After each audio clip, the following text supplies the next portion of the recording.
Hi, everyone. Welcome back to the show. This is episode 32. If you've ever wondered if there's a way to make your daily life a bit easier or less stressful, this episode is for you.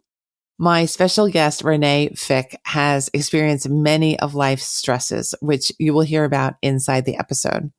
But Renae has also found her life's purpose by getting through those stresses and by making some important decisions about how she wanted to live her life on purpose. She is now the founder and leader of the Rising Moms Club, a community for moms who are ready to trade exhaustion and overwhelm for a life of more joy and ease, just like she did. I am very grateful to have her on the show as she is so lively and lovely and full of great strategies for living life well. If you like what you hear in this episode, please take a few minutes to leave a 5-star rating and review for the podcast. I would love it if you did that because your review will help more people to discover the show. Let's go listen to the episode with Renae now.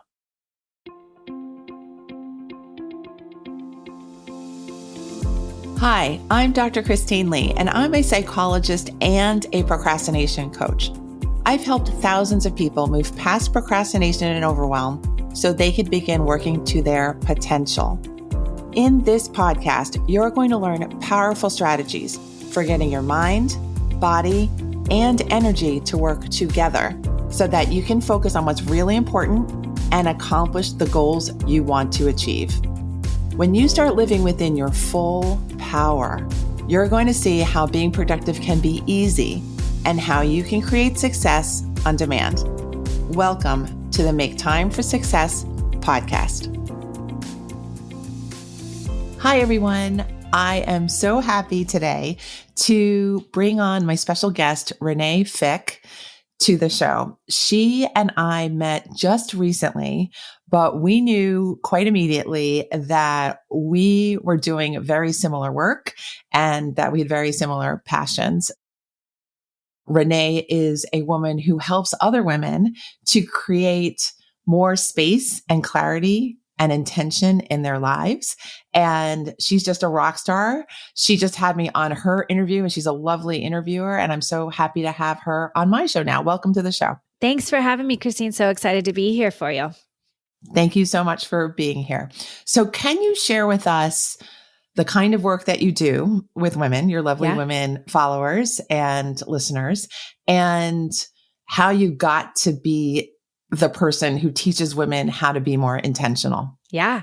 So my story kind of started out about 5 years ago when I was pregnant with my third baby. It was the year my husband was diagnosed with a brain tumor and I got my dream job. So I was going back to work much more time than I really wanted to because it was like, this is my dream job. I've got to do what they need me to do. And so I was working a lot more than I wanted. And I was pregnant with my third baby and then my husband's tumor and all the things. And then he developed seizures. And so we went through a really rough year of him not being able to drive. And I was the solo driver and driving everybody back and forth, like newly third baby in our house. And then having to go back to work, just a couple weeks after my baby was born and just feeling really overwhelmed with all that was on my plate and trying to juggle all of it.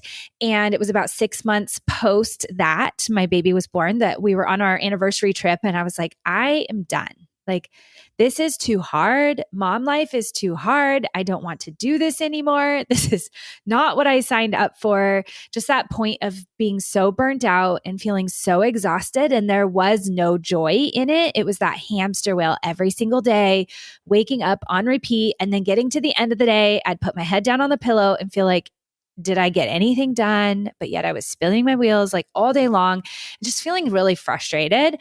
And that phrase of barely treading water, like to keep my head afloat, was just like all I could do, right? I was like, all I could do, just keep myself afloat, keep myself from drowning. And when I reached out to other moms, I was like, maybe this is postpartum depression. Is this what I'm feeling right now? And they were like, no, you're just experiencing mom life. And I was like, this sucks. I don't want to do this. So that point for me. It was like, I have got to do something different because this is not how I want to navigate through the rest of mom life. I don't want to feel like my kids are 18 and moving out and I'm filled with tons of regrets because I just was surviving through the season. I didn't want to sit there and feel like I was angry and frustrated with them all the time and, just waiting and longing for that season to get better, but yet wondering at the same time, like, is it going to get better?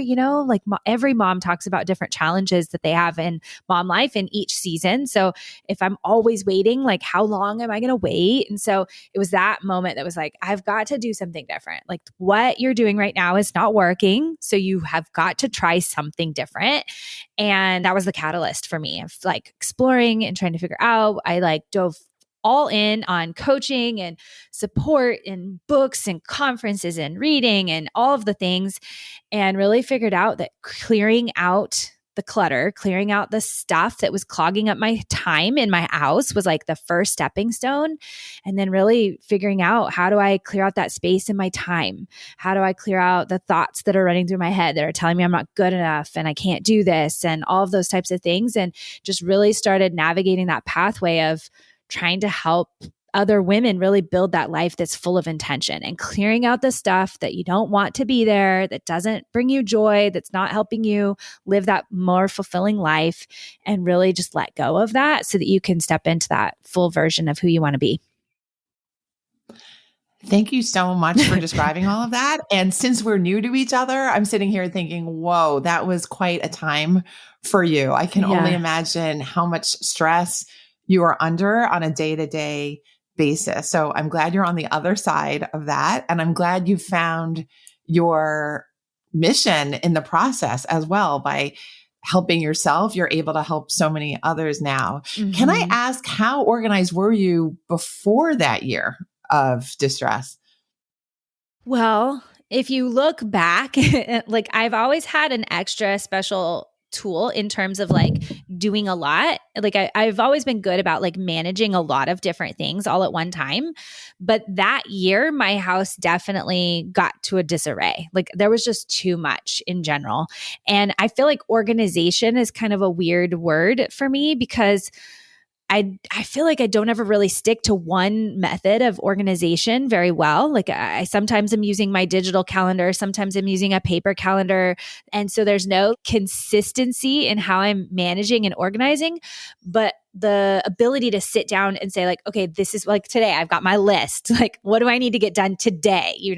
And that element of organization was much easier for me, but it's the same thing, like bringing that intention to it. Like if I'm just trying to flounder around, like it goes crazy. But so it's kind of that mix, right? Like I'm not a type A, totally structured, totally rigid person, but I'm also not totally chaotic and floating fairy all the time. Like it's kind of like a middle ground. Okay. So during that year of intense stress, was there something that was preventing you from, maybe the stress was preventing you, what was preventing you from using that intentionality? What were the negative thoughts that you were having? What was the resistance to saying, I've got this, I got to change this, I can do this, I can make small steps, all those things that you eventually came to? I think initially I wasn't even really aware that that was even a possibility. And I think that that's partly why mindfulness has become so popular in the recent years, is because, in our society, it's so focused on go, go, go, get more done, get faster, go faster. And so there's this element and this push to just push and push and push and go and do. And, that to-do list is ever growing. There's always something to do. And so that feeling of always being behind can make you feel like that, make you feel like you're failing all of the time without even really being aware that that's happening, that that's part of what's contributing to it. And so for me, it was that element of constantly feeling like I was a failure. I've seen those images of a person that has like 8 different arms and they've got 8 different things going on at one time. And that was how I felt. Like there was just like, I was dabbling and multitasking a million different things at one time. And then that phrase of like doing a bunch of different things, but not doing any one of them very well. And that's how it felt. Like I was semi being a good parent and I was semi going to work. And I remember at one point somebody saying like, maybe this is just your season to be a B player at work. And I was like, oh, I never really thought about that, but I don't have to be an A+ player at work right now. Like I can be a B- or C+ player at work right now. It's okay if I don't, on my performance appraisal every year, I don't have to get glowing remarks on the whole thing. That doesn't need to be the aim. And I think it was that shift of realizing what are those things that really matter the most to me right now? And with a million different things on my plate, what are those things that I need to do? And where do I need to focus? And so I think it was that the intention was just that awareness of bringing it in, that there's always going to be a million things coming at you. There's always going to be something that's asking for your attention. There's always going to be stuff clogging up your time or your whatever. And that intention was about figuring out, what do you want to be there? What goes there because you choose it to be there versus just being thrown at you. Yes, absolutely. 100%. And I particularly love that you could just be a B player at work in this season, that we're trained from the earliest years to just be the best and do your best. And nobody's teaching you to just give yourself a break, to take it slowly, to understand when your body is reacting against what you're trying to push yourself into. So I love that. And I love your emphasis on just going for and labeling and prioritizing what matters the most to you. Yeah. Can you describe to us now how you coach people to do these things? Because I could imagine that people have resistance, if only just because they've been in the habit of being A players. Yeah. Yeah. And I work with moms particularly, but I think that the practice really does apply to anybody, is my 3-step framework.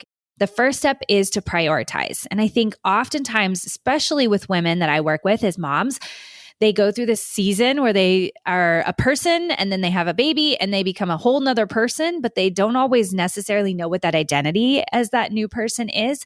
But I also think just in society, with that hustle mentality, a lot of people in general just don't know who they are, right? We don't know what are those things that really matter to us. What are those things that really light us up and make us feel good? What are those priorities that we want, not what we think the world thinks we should have as priorities? And so that process, I think, is step number 1. Like, you have to know who you are, not who you think other people think you should be or what other people tell you or anything. Like what is it that lights you up, makes you feel good, those priorities, and starting there. So you have to know what that key piece first. And then step 2 is to eliminate and declutter the rest, right? So when you know that number 1 thing, like, this is what feels good to me. These are my family's core values. This is my core values. These are things that light up. It makes it so much easier to say yes and no to things and to set those boundaries and say, hey, I understand this is important to you, but it's not important to me right now in my current situation and season. And so I'm going to have to respectfully decline, or whatever it might be. Or that same thing with stuff coming into our house, like, so easy to just let stuff pile up. And then that visual clutter can stress us out so much and we don't even realize it. But oftentimes it's just like, it just comes and we take it and we take it in and we take it in and we take it in. But we have to be able to set those boundaries and let things go that aren't matching up with those core values. And then the third one is finding that rhythm and that flow with it. And particularly for women, we have generally a 28-day cycle. And even if you're not cycling, you still have a rhythm in the same sort of way.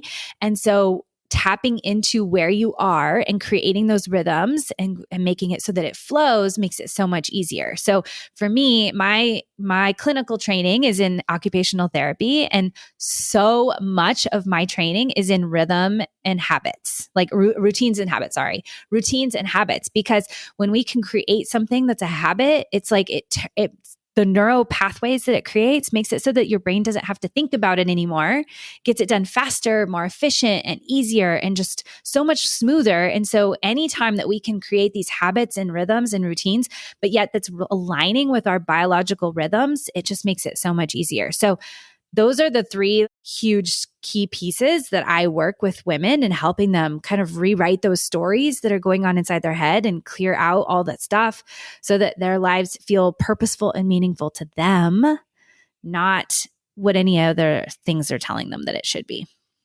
Okay. This is a beautiful system. So I'm going to repeat for our listeners. The first step is to prioritize and know who you are. What do you want? What lights you up? Essential elements. Absolutely. The second point is to eliminate and declutter the rest. Mm-hmm. The third is to get that rhythm and flow. And you do that through habits and being mindful about what is going on, what you're letting happen, what you're letting in. So I have a follow-up question about the clutter piece. Yeah. Because you said, yes, once you decide who you are and what you want, it does make it easier to say yes and no to things. Mm-hmm. I'm going to ask, what if you have someone maybe like me who might be a little bit more resistant to making the changes that are obviously going to be helpful? And for me, that's that clutter piece. Yeah. I know that clutter bothers me. I know it's always around. I know it's always distracting me. I talk about it on every other podcast episode that I host, but I also seem to have trouble getting to the end. Yeah. So what would you say to someone like me? Well, I think it's important to kind of figure out why you're holding onto it in the first place, right? There's so many layers, in particular to our stuff. We hold on to stuff for many reasons other than the item itself. It oftentimes can be layered in with different fears and beliefs about our stuff. And then we go back, there's like all those layers of stuff and thoughts that our parents gave us and the grandparents gave us and all those types of things. And so being really mindful of those generational even stories that we have created about our stuff and how we've learned. So oftentimes I work with a lot of women who hold on to things because somewhere in their history, there was a family circumstance of like poverty or not sure if they were going to be able to live with or go without, or like that they were going to have what they needed, right? So you collect and you hold on to a lot of things because of that fear of what if I don't have what I need down the road? What if I need it? Or maybe there's a fear layered in there around something else about time, or somebody gave this to me sentimentally. And if I get rid of that, I'm dishonoring that person by letting go of it and all of those types of things. You have to find out what that root reason, why we're kind of holding on to stuff in the first place. Because oftentimes it's not just, oh, I like my stack of things in the corner, right? There's some reason there. And so digging in and figuring out what that is. And like you and I both know, sometimes it's hard to do that on your own. And so having that coach or support or somebody that can help you kind of pull back those blinders and figure out like, ooh, why are we operating this way? How is this happening? Why is this happening? Can be really impactful and powerful because it is oftentimes not just surface layer sort of things. It's really, and ingraining those habits and changes does kind of get back down to those foundations, right? Redefining who we say we are. If we're always sitting there telling ourselves like, I'm disorganized and I'm cluttered all the time, well, we're going to just then take habits and do things that are going to help reinforce that identity that we've created for ourselves. So if we want to really fully step into that new clutter-free, organized sorts of person, how can we go back to that identity of who we want to be and what matters to us at the beginning and rewrite those stories? Yeah. So that it becomes easier. Those habits become a little bit more automatic and they don't feel like that cognitive dissonance, right? Like where our head is telling us one thing and we're constantly telling ourselves, I'm disorganized, but we're trying to put in these habits that are organizational habits. There's like a disconnect there. So we have to start with that cognition piece and tell ourselves like, I am organized. I can put organizational habits into my life and I can do this, and really starting at that foundational level too, so that those habits become easier and they're not contradicted, like having a battle inside your head. I love it. Thank you. I think you've diagnosed and treated me all in a few minutes. So I appreciate that really wise wisdom. since you are so helpful in this way, I love your style. You're both pragmatic and loving at the same time. It's amazing. Could you Thanks. teach our listeners how to ease up on a more negative or self-critical voice? What do you do? What techniques do you have there? I think the first step is just awareness. And it really is about learning to listen to those thoughts that are coming and not judging them, letting them come and know that all of us are going to have negative thoughts that come, right? We're all that's just the way the world is. And that it's really a matter of how long we let them stay and take up house in our heads. Like if we let them create permanent residence, or if we say hello to them and then let them walk out the door the other way. That's, I think, the key difference. And so honoring and understanding that sometimes there's going to be those negative thoughts that come into our mind, but we get to choose how long they stay there. And so that, I think, is the key thing that's been really helpful for me and with a lot of my clients, is just giving that grace and awareness that those are going to come there. And I think empowering yourselves to have other choices instead, right? Like, what are those other thoughts that you would prefer to have instead? And this is something my 10-year-old and I have been working on a lot, because she has a tendency to go to that negativity. You know, that's just her personality. I was actually looking up, I'm like, ooh, I think she's an Enneagram 4 because she's super creative, but that pessimism is so strong for her. And so we've been working on that, is how can we rewrite those stories that are there? And I was reading, who is it? Is it John Gottman? I think maybe the love researcher. His research, I think, said for every one negative comment that you say to your spouse, it takes 5 positive ones to kind of devoid that one. And there may be other research and stuff that I've heard 10 to 1 or whatever, but really that 5 to 1 ratio. So for every one negative comment that's in your head, how can we replace it with 5 other positive thoughts that are reinforcing how great you are, or those things that you are doing? And so recognizing the small wins, the small places that you're doing well, can be really powerful. So maybe you didn't get up and do your exercise routine today like you had anticipated and you'd planned for, but maybe you intentionally let yourself sleep in because you knew your body needed the rest. So instead of letting yourself stay in that place of like, gosh, I didn't work out, I've been doing really well, you can replace it with that intentional thought. Like, you know what? I chose to sleep in. My body needed sleep. Sleep's also important. And I can choose to drink a great water today and still be giving my body what it needs. And so it's just taking that one negative thought and replacing it with like that intentional truth in some other way. It's amazing how powerful negative thoughts can be, right? Yes. That they would require five extra support positive thoughts to just counter one. But thank you for those tips. Those are great tips. And I think I want to back up what Renae said, to just decide what you're choosing between, and then really go with your life's energy and with your intention towards what really is the right answer for you. And that, I think we can take the strain out of doing that kind of decision making over time. I think coaching helps. Yeah. I think people like Renae and her work really do help. Renae, can you describe the membership that you have and what services you have for your clients? Yeah. So Rising Moms Club is kind of my primary place that I like to hang out and support women. And so I work predominantly with moms. So moms who are ready to kind of rise above that chaos and overwhelm every day and find a little bit more peace and joy every single day.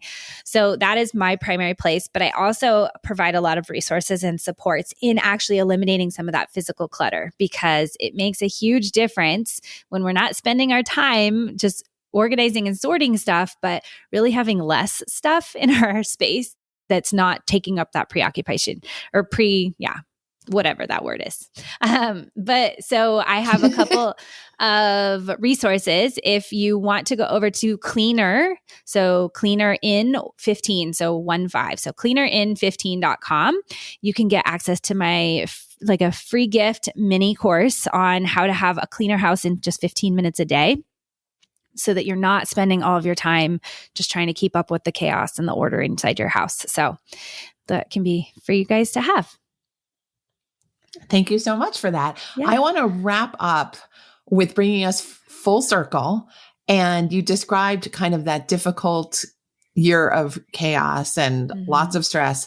Can you describe to us how your home feels now that you've taken this journey and all the kids are a little bit older and you've developed this philosophy for yourself? Yeah. I would say that overall in the past, walking into my house and just like the day to day did feel like that, like running against a brick wall every single day.